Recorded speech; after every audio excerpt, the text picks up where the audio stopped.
The day Mia entered Westbrook High, she was invisible. She liked it that way. After moving from base to base her whole life, her father being a military instructor, she'd learned how to disappear, how to blend in.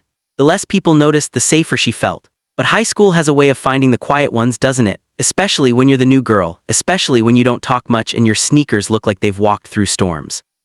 At first, she didn't even notice them, the group of girls who ruled the halls with confidence born from insecurity. Taylor, the leader, all perfect hair and sharp smiles. Jessica, her echo, and the rest who followed because they were too scared not to. The first week it was whispers. "Who's that girl? Did you see her jacket? Probably from some farm." By the second week it was snickers when Mia passed by. By the third, her locker had gum on it, her lunch tray had loser written on it with ketchup, and her seat in math was mysteriously taken every day. Still, she said nothing. She just kept her head down, her grades high and her heart quiet. At home, her father's voice echoed in her head. "Control, Mia, always control. You don't fight unless you have to. You fight to protect, not to prove." Those words were sacred. They were from a man who'd seen real wars, not the petty cruelty of high school. But one day everything changed. It was after school, cloudy skies and the smell of rain in the air. Mia stayed late to return a library book, hoping the hallways would be empty by the time she left. They weren't. Behind the gym, just past the bleachers, she heard laughter. Then she saw them, Taylor and her friends, waiting like they knew she'd pass by. "Well, look who's still here," Taylor said, arms crossed. "Miss Silent Treatment." Mia said nothing, adjusting her bag on her shoulder. Jessica stepped closer. "You think you're better than us or something?" Mia shook her head. "No, I just want to go home." But they didn't let her. A shove came from behind, hard enough to send her forward. Her books scattered across the damp ground. "Oops," Taylor said, feigning innocence. "Clumsy, huh?"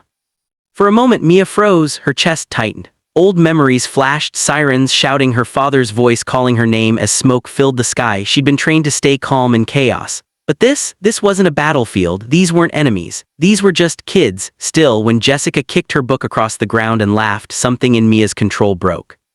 She stood up slowly. Her hair fell across her face, hiding the calm but dangerous look in her eyes. Taylor smirked. "What, you gonna cry?"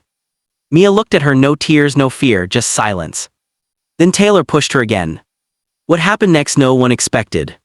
Mia grabbed Taylor's wrist mid-push, twisted it gently but firmly, and with a movement so fast it was almost invisible, turned her off balance and onto the ground. It wasn't violent, it was clean, precise, like something from a martial arts movie.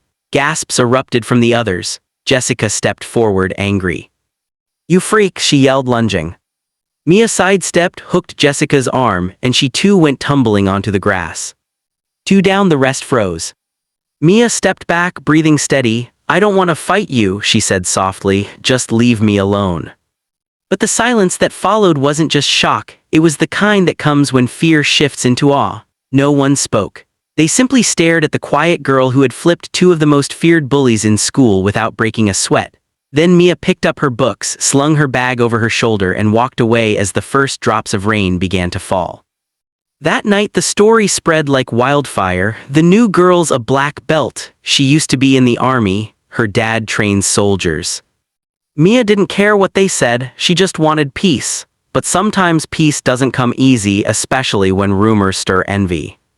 For the next few days the girls avoided her, though Taylor's pride burned beneath the surface. She couldn't stand that everyone was whispering about Mia now, so she planned something worse. She wanted to expose Mia, to humiliate her again. One Friday afternoon, Taylor saw Mia leaving class and followed her. What she didn't know was that Mia wasn't heading home. She was heading to the local martial arts center, the one tucked behind the old post office. Mia volunteered there after school, helping younger kids learn self-defense. It wasn't about fighting, it was about giving them confidence, something she wished she'd had when she was younger. Taylor watched through the window, her anger melting into confusion. Mia wasn't showing off, she was patient, kind, helping a shy little boy tie his belt and clapping when he finally got a simple stance right. Taylor felt something she hadn't felt in a long time: guilt. She remembered when she was that kid, scared, unsure, needing someone to make her feel strong.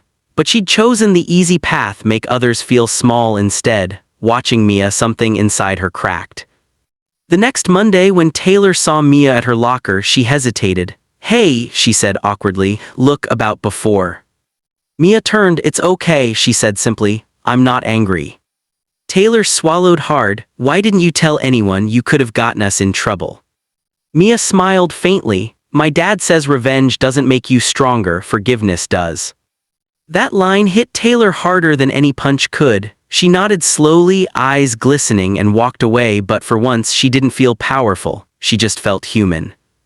As weeks passed, things changed. Taylor stopped the bullying, others followed her lead. Mia became someone people respected not out of fear but admiration.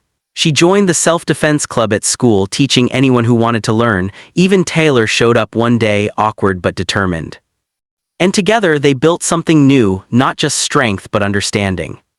Months later, Mia's father visited during a school event. He stood in the doorway, watching as his daughter guided a room full of teens, their laughter mixing with the sound of practice mats.